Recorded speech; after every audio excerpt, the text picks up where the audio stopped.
من يهده الله فلا مضل له ومن يضلله فلا هادي له وأشهد أن لا إله إلا الله وأشهد أن محمدا عبده ورسوله يا أيها الناس اتقوا ربكم الذي خلقكم من نفس واحدة وخلق منها زوجها وبث منهما رجالا كثيرا ونساء واتقوا الله الذي تساءلون به والأرحام إن الله كان عليكم رقيبا يا أيها الذين آمنوا اتقوا الله حق تقاته ولا تموتن إلا وأنتم مسلمون يا أيها الذين آمنوا اتقوا الله وقولوا قولا سديدا يصلح لكم أعمالكم ويغفر لكم ذنوبكم ومن يطع الله ورسوله فقد فاز فوزا عظيما أما بعد فإن خير الحديث كتاب الله وخير الهدي هدي محمد صلى الله عليه وسلم وشر الأمور محدثاتها وكل محدثة بدعة وكل بدعة ضلالة وكل ضلالة في النار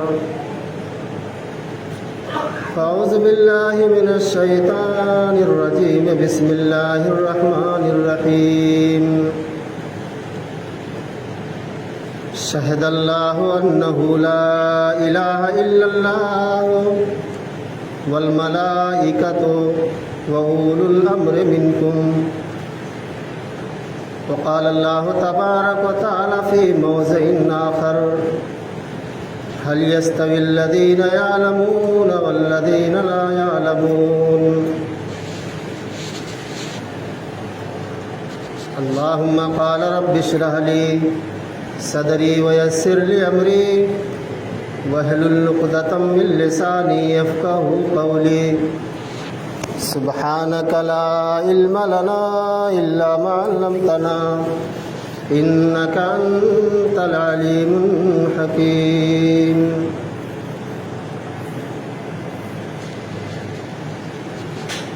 حمد و صلات کے بعد قرآن مقدس کی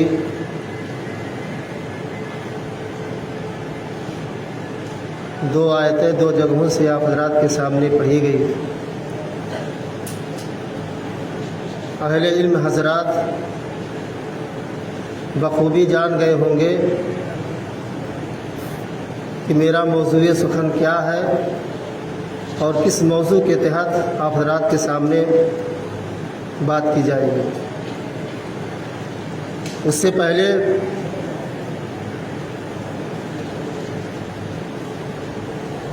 میرے موبائل میں میسج آیا، ایک آدمی نے سوال کیا کہ ہمارے غیر بھائیوں کے کا جو تیوہار دسہرہ ہو یا دیپاولی ہو، اس موقع پر ان کی کوئی لکشمی ہے، انہی کی پاداش میں وہ تیوہار مناتے ہیں،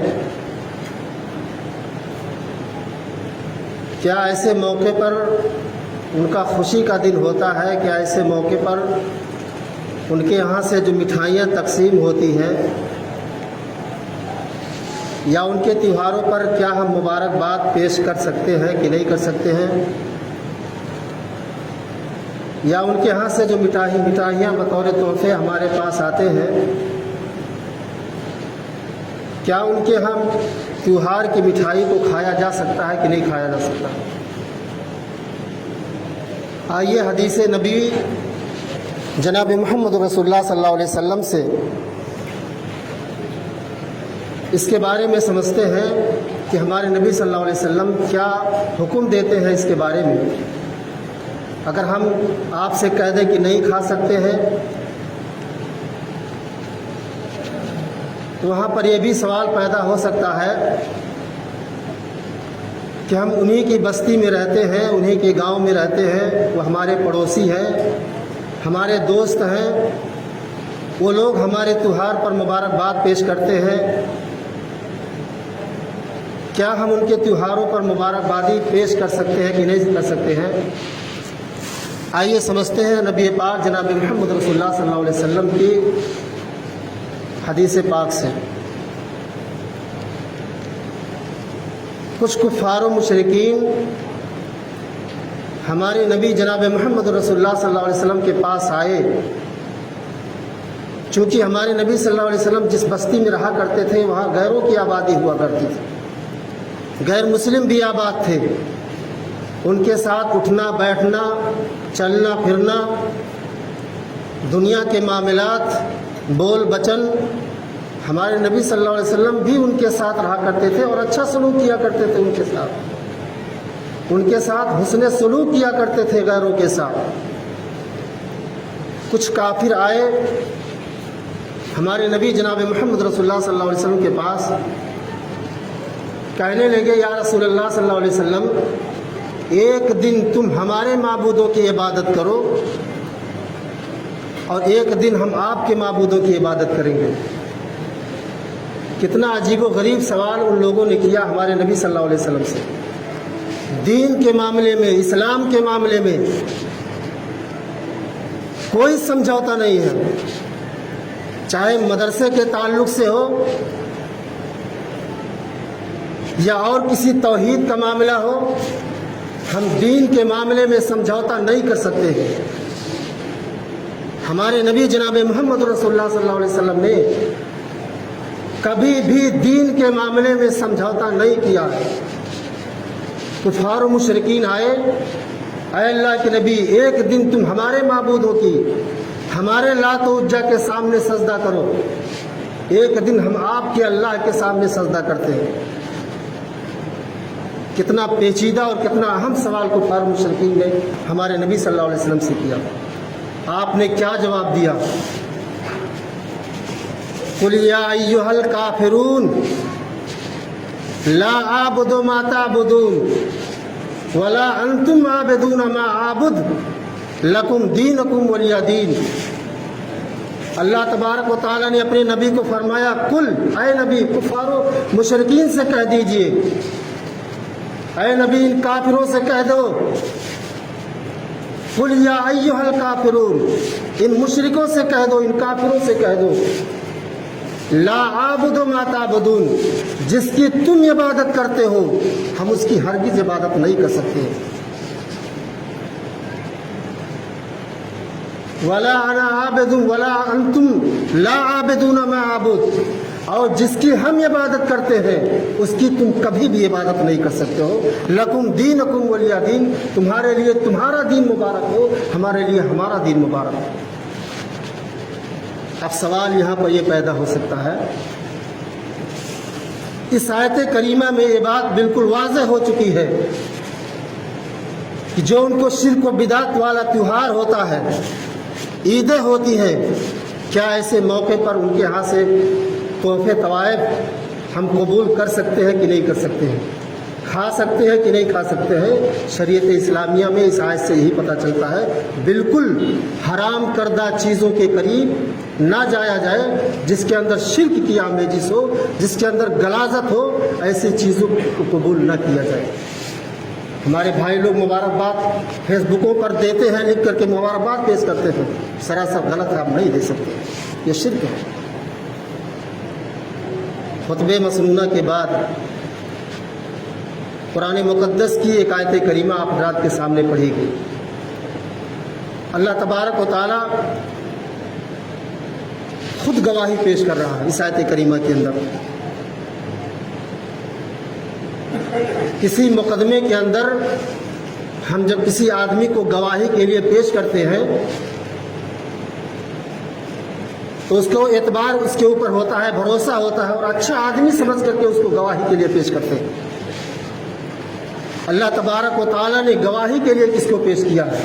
اور اللہ خود گواہی دے رہا ہے، شہد اللہ انہ لا الہ الا اللہ، اللہ گواہی دے رہا ہے کہ اللہ کے علاوہ کوئی دوسرا معبود نہیں ہے، صرف اور صرف اللہ ہی رب العالمین عبادت کے لائق ہے، پوجنے پاجنے کے لائق، عبادت کے لائق، سجدے کے لائق صرف اور اللہ رب العالمین کی ذات ہے، اس کے علاوہ اور کوئی ذات نہیں ہے۔ اور اللہ تبارک و تعالیٰ اپنے گواہی کے ساتھ کس کو شامل کر رہا ہے؟ والملائکۃ، اللہ رب العالمین اپنے گواہی کے ساتھ اپنے فرشتوں کو بھی شامل کیا ہوا کہ میرے فرشتے بھی گواہی دے رہے ہیں۔ اس کے بعد اولو الامر منکم، علم والوں کو بھی اللہ رب العالمین اپنے ساتھ گواہی میں پیش کیا ہے، اہل علم کو، علماء حضرات کو بھی اللہ تبارک و تعالیٰ نے اپنے ساتھ گواہی میں پیش کیا ہے۔ اس آیت کریمہ سے یہی پتہ چلتا ہے کہ اہل علم کا مقام و مرتبہ اس دنیا میں بڑا اونچا ہے، اور کون سا علم حاصل کرنے والے؟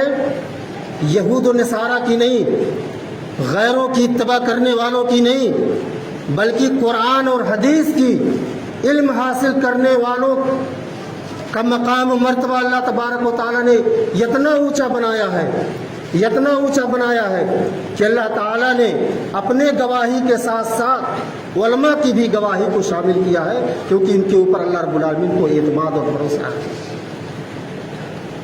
کسی اور انسان کو شامل نہیں کیا، کسی لوگ اور دوسرے لوگوں کو اپنی گواہی کے ساتھ شامل نہیں کیا ہے۔ فرشتوں کے بعد اللہ تبارک و تعالیٰ نے گواہی میں علماء کو شامل کیا ہے، اولو الامر منکم، علم والوں کو شامل کیا۔ تو علم کا بہت بڑا مقام و مرتبہ ہے۔ اللہ تبارک و تعالیٰ دوسری آیت کریمہ کے اندر ارشاد فرماتے ہیں، هل يستوي الذين يعلمون والذين لا يعلمون، اے نبی پاک ان لوگوں سے کہہ دیجئے جو دین کے بارے میں علم رکھتے ہیں اور جو دین کے بارے میں علم نہ رکھتے ہوں، کیا یہ دونوں لوگ برابر ہو سکتے ہیں؟ کبھی بھی برابر نہیں ہو سکتے۔ دین کا علم رکھنے والے اور بے دین لوگ یہ کبھی بھی برابر نہیں ہو سکتے ہیں۔ اس روئے زمین پر جتنی ساری مخلوقیں اللہ تبارک و تعالیٰ نے پیدا کی ہے، صرف انسانوں کو نہیں، چرند پرند، زمین پر رینگنے والے کیڑے مکوڑے، دریاؤں میں رہنے والی مچھلیاں، یہ سارے کے سارے لوگ ایک طالب علم کے لیے جو دین کا علم حاصل کرتے ہیں، ایسے طالب علم کے لیے اس ساری دنیا کی ساری مخلوق دعائیں کرتی ہیں۔ اور اللہ تبارک و تعالیٰ جو دین کے راستے میں نکلتا ہے، اسلام کے راستے میں جو نکلتا ہے، اللہ تبارک و تعالیٰ ارشاد فرماتے کہ گویا کہ جنت کے راستے پہ چلنا۔ آپ ان طالب علموں کو، مدرسوں میں پڑھنے والے بچوں کو آپ معمولی نہ سمجھیں، ان کا اتنا بڑا مقام ہے، یہاں تک کہ سمندر کی مچھلیاں، سمندر میں رہنے والی مچھلیاں ان کے لیے دعا کرتی ہیں۔ یہاں پر بھی ایک سوال پیدا ہوتا ہے کہ سمندر کی مچھلیوں سے کیا لینا دینا ہے طالب علموں سے؟ ان کا کیا تعلق ہے؟ وہ تو سمندر میں رہتی ہے، کیونکہ ایک عالم ہی بتاتا ہے، ایک مولوی ہی بتاتا ہے کہ کون سی مچھلی کھانا حلال ہے، کون سی مچھلی کھانا حرام ہے، یہ عالم ہی سے ہمیں پتہ چلتا ہے۔ اسی لیے سمندر کی مچھلیاں دعائیں کرتی ہیں اس عالم کے لیے، اس طالب علم کے لیے، علم حاصل کرنے والوں کے لیے، اپنے بچوں کو دینی تعلیم و تربیت سے آراستہ پیراستہ کریں۔ علامہ اقبال جو اسلام کے بہت بڑے شاعر گزرے ہیں، ان کے باپ سود و بیاج کا کام کیا کرتے تھے، اپنی ساری زندگی بیاج، سود بیاج میں گزار دی۔ علامہ اقبال جب پیدا ہوئے تو ان کی والدہ محترمہ اپنے پستان کا دودھ نہیں پلایا، کہا کہ ہمارے سینے میں جو خون ہے یہ حرام کمائی سے پلا ہوا خون ہے، میں یہ نہیں چاہتی ہوں کہ میرے بیٹے کے منہ کے اندر جو دودھ جائے وہ حرام طریقے سے جائے۔ علامہ اقبال کی والدہ نے کچھ زیورات رکھی ہوئی تھی، اس زیورات کو بیچ ڈالا اور اس کی ایک دودھ دینے والی بکری خرید لی۔ وہی بکری دودھ دیتی تھی اور علامہ اقبال کو پلایا کرتی تھی۔ آج اسلام کے بہت بڑے شاعر گزرے ہیں، بہت بڑے علامہ اقبال، اسلام کے بہت بڑے شاعر جو پاکستان کے رہنے والے تھے۔ ایسی ایسی مائیں گزری ہیں اسی دنیا کے اندر جو اپنے بچوں کی تعلیم و تربیت کا بالکل پاس و لحاظ رکھا کرتی تھی، خیال کیا کرتی تھی۔ امام بخاری جو اس دنیا سے چلے گئے، لیکن آج بھی دینی مدارسوں میں ان کی کتاب پڑھائی جاتی ہے، حدیث کی ان کی کتاب بخاری شریف پڑھائی جاتی ہے، امام بخاری کو بھی ثواب ملتا ہے۔ یہ جب پیدا ہوئے تو نابینا تھے، ان کی والدہ محترمہ دعا کرنے لگی اللہ رب العالمین سے، اے اللہ تبارک و تعالیٰ مجھے تو نے ایک اولاد دیا ہے، وہ بھی نابینا، وہ بھی اندھا، اے اللہ اگر تو میرے بیٹے کی آنکھوں میں بینائی دے دے تو ہم تجھ کو دین کے راستے میں وقف کر دیں گے، اپنے اس بیٹے کو دین کے راستے میں وقف کر دیں گے۔ امام بخاری رحمۃ اللہ علیہ کی والدہ ایک مرتبہ فجر کے وقت اٹھیں اور مشکیزے میں پانی بھرنے کے لیے نل کے پاس جاتی ہیں۔ اللہ رب العالمین کی شان اور کرشمہ دیکھیے، امام بخاری نابینا ہے، اپنی ماں سے کہنے لگے کہ ماں میں مشکیزے میں پانی لا کے دیتا ہوں۔ ان کی ماں کہتی ہے بیٹا تجھے تو دکھائی نہیں دیتا ہے۔ امام بخاری کہتے ہیں کہ ماں مجھے دکھائی دے رہا ہے۔ وہ امام بخاری کی ماں اللہ رب العالمین سے دعائیں کرتی تھی اور یہ منت مانگ رکھی تھی کہ رب العالمین اگر تو نے ہمارے بیٹوں کی آنکھوں کی بینائی واپس کر دی تو اپنے بیٹے کو دین کے راستے میں وقف کر دیں گے۔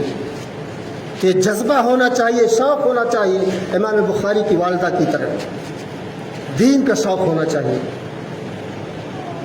اللہ تبارک و تعالیٰ فرماتا خیرکم من تعلم القرآن وعلمہ، اس دھرتی پر، اس روئے زمین پر سب سے بہتر انسان وہی ہے جو اپنے بچوں کو قرآن کی تعلیم سکھلاتا ہے اور لوگوں کو قرآن پڑھاتا ہے۔ یہ لوگ اس روئے زمین پر سب سے بہتر ہیں۔ لیکن آج انہی لوگوں کو ذلت کی نگاہوں سے دیکھا جاتا ہے۔ کرتا پیجامہ پہننے والے، ٹوپی اور داڑھی رکھنے والوں کو شک کی نگاہوں سے دیکھا جا رہا ہے، اور جتنا عزت و احترام ہمیں کرنی چاہیے، ایک جگہ اللہ تعالیٰ نے قرآن کریم کے اندر ارشاد فرمایا یا ایھا الذین آمنوا اطیعوا اللہ واطیعوا الرسول، جہاں اللہ تبارک و تعالیٰ نے اللہ اس کے رسول کی اطاعت کا حکم دیا ہے کہ اے لوگوں اللہ کی اطاعت کرو اور اس کے رسول کی اطاعت کرو، وہیں پر اللہ تبارک و تعالیٰ نے یہ بھی حکم دیا ہے اولو الامر منکم، علم والوں کا بھی احترام کرو، علم سیکھنے والوں کے کا بھی احترام کرو، علم دین حاصل کرنے والوں کی بھی قدر کیا کرو۔ یہ دینی مدارس جو ہمارے سامنے ہے، آج یہ مدرسہ نہیں رہ چکا ہے، یہ مدرسہ بالکل رہ نہیں چکا ہے۔ اسلامی طور طریقوں کو ہم نے بالکل بالائے طاق رکھ دیا ہے۔ ہمارا مذہب اسلام ہے میرے بھائی، ہمیں اسلام کے قانون کو فالو کرنا چاہیے۔ ہمارا تاریخ کون سا ہے؟ اگر ہم آپ سے سوال کریں کہ عربی کی کون سی تاریخ ہے تو نہ دارت کسی کو کوئی پتہ نہیں ہے۔ ہمارا اسلامی تاریخ اگر مسلمان ہو کر کے نہ پتہ رہے، اسلامی کیلنڈر ہمارے گھروں میں موجود نہ ہو اور اسلامی تاریخ میں نہ پتہ ہو تو ہم کیسے مسلمان ہیں؟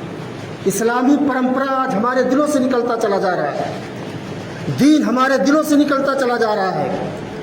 جو ہمارا نظام ہونا چاہیے، اسلامی مدارس کا جو دستور ہونا چاہیے، وہ ہمارے اندر موجود نہیں ہے۔ اگر مولوی نہ رہے اور سامنے مسجد نہ رہے تو دیکھنے والا اس کو مدرسہ نہیں کہے گا، کوئی کالج کہے گا، ہائی اسکول کہے گا، کیونکہ ہم نے اسلامی پرمپرا کو ختم کر دیا ہے، اسلامی نظام کو بالکل ختم کر دیا ہے۔ شرم آتی ہے یہاں کے نظام کو دوسروں تک بیان کرتے ہوئے، حیا آتی ہے۔ مسلمانوں اپنے اندر بیداری پیدا کرو اور اسلام کا شوق پیدا کرو۔ مدارس اسلامیہ کے اندر جو نظام ہونا چاہیے، جو اسلامی قانون ہونا چاہیے، اس قانون کو کبھی بھی ختم کرنے کی کوشش نہ کریں، ورنہ اسی دنیا کے اندر ہم ذلیل ہو جائیں گے اور یہاں پر یہود و نصارہ کی حکومت چلنے لگے گی۔ کبھی بھی ختم نہ کریں میرے دوستوں بزرگوں.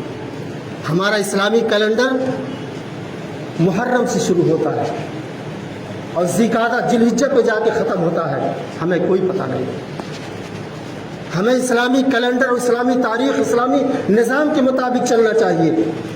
ہم تو یہود و نصارہ کے نقش قدم پر چلتے ہیں, ان کی اتباع ان کی پیروی کرتے ہیں, ان کے بتائے ہوئے اصول کے مطابق چلتے ہیں. کبھی بھی حکومت ہم سے نہیں کر سکتی ہے کہ تم اپنے دھرم کو چینج کر دو, اپنے اسلامی قانون کو نہ مانو. کبھی بھی ہمیں نہیں کہہ سکتا ہے. لیکن ہماری غیرت اس قدر گر چکی ہے, ہم اس قدر بے غیرت ہو چکے ہیں کہ اسلام سے ہمیں کوئی لگاؤ نہیں ہے, اسلام سے ہمیں کوئی محبت نہیں ہے. اللہ تبارک و تعالیٰ نے جہاں اللہ سے اطاعت کرنے کا حکم دیا ہے, جہاں رسول سے اطاعت کرنے کا حکم دیا ہے, وہیں پر یہ بھی حکم دیا ہے کہ اے مسلمانوں, اہل علم کی اطاعت کرو, علم کی اطاعت کرو. ہمارے اندر کہاں اطاعت ہے؟ اور میرے سمجھ میں جہاں تک میری دماغ جہاں تک کام کرتا ہے کہ ایک دور ایسا آئے گا, ایسے ہی ہمارے اندر ڈھیلا پن رہا, ایسی ہمارے اندر سستی اور کاہلی رہی اسلام کے نام پر خاص کر کے, تو میں سمجھتا ہوں کہ صرف نام و نمود کے لیے مدرسے باقی رہے. اللہ کے نبی جناب محمد رسول اللہ صلی اللہ علیہ وسلم نے 1400 سال پہلے جو کہا تھا, جو آپ نے پیشین گوئی کی تھی, آج وہ صاحب بالکل ہمارے سامنے موجود ہے. آپ نے فرمایا تھا کہ علم دنیا سے ختم ہو جائے گا, علم دین لوگوں کے دلوں سے دھیرے دھیرے نکلتا چلا جائے گا. صحابہ نے پوچھا اللہ کے نبی, کیا اس زمانے میں مدرسے نہیں ہوں گے, کیا علماء نہیں ہوں گے, کیا دین حاصل کرنے والے لوگ نہیں ہوں گے؟ آپ نے فرمایا کہ ہوں گے. کوئی ایسا گاؤں, کوئی ایسی بستی, کوئی ایسا علاقہ نہیں ہوگا جہاں مدرسے نہ قائم ہوں, جہاں پڑھانے والے مولوی نہ ہوں, پڑھنے والے بچے نہ ہوں, لیکن صرف نام و نمود کے رہیں گے. ان کے اندر سے اسلام نکل چکا ہوگا, وہ صرف نام کے مسلمان بچیں گے. اور ایسے ایسے علماء پیدا ہوں گے جو اپنا جیب بھرنے کے لیے, اپنا ٹیٹوا بھرنے کے لیے اپنے ضمیر کا بھی سودا کر دیں گے. چند پیسوں کے ذریعہ, چند ٹکوں کے ذریعہ اپنے ایمان اور اپنے ضمیر کو بھی سودا کر دیں گے. خلیفۃ المسلمین عمر فاروق رضی اللہ تعالیٰ عنہ کی دعا کرنی چاہیے کہ ہمیں ایسی حکومت عطا فرمائے عمر فاروق جیسی. ہمارے نبی جب دنیا کے اندر آئے تھے تو کتنی برائیاں تھیں, ہزاروں سینکڑوں برائیاں, لوگ انسان نہیں بلکہ جانور سے بھی بدتر اپنی زندگی بسر کر رہے تھے. لیکن آپ نے اسلام کی, علم کی ایک ایسی دعوت پیش کی لوگوں کے اندر, لوگ مسلمان ہو گئے, جانور سے انسان بن گئے. علامہ ابن قیم رحمۃ اللہ علیہ جو اہل حدیث ربانی کے بہت بڑے عالم ہیں, وہ بیان کرتے ہیں کہ جو لوگ مال کی عزت کرتے ہیں, مال کا احترام کرتے ہیں, اور کرنی بھی چاہیے, مال کی بھی احترام کرنی چاہیے اور علم کا بھی احترام کرنا چاہیے. مال ہمیں دنیا میں پیارا ہوتا ہے, لیکن علم آخرت میں ہمارے لیے نجات کا ذریعہ بنے گی. یہ مال ہمیں دنیا میں کام آتا ہے, لیکن علم ایک ایسی دولت ہے میرے دوستوں بزرگوں جو مرنے کے بعد قبر میں کام آئے گی. مال کہ لوگ چوری کر لیتے ہیں, ڈاکہ ڈال لیتے ہیں, لیکن علم والا, ایک علم حاصل کرنے والا بنداس گھومتا رہتا ہے. دونوں دولت ہے, علم بھی دولت ہے اور مال بھی دولت ہے. مال کی چوری ہو جاتی ہے, علم اتنی بڑی دولت ہے, علم کا کوئی چوری کرنے والا نہیں. اس لیے اس علم دین کی حفاظت کرو جو ہمارا آخرت بھی سنوار دینے والی ہے, ہماری زندگیاں سنوار دینے والی ہے. شیخ عبد القادر جیلانی رحمۃ اللہ علیہ, جن کی نام پر لوگ دیگیں چڑھاتے ہیں, مرغے ذبح کرتے ہیں, ان کی قبروں پر چادریں چڑھاتے ہیں, وہ بھی اہل حدیث تھے. وہ بھی علم جو ہے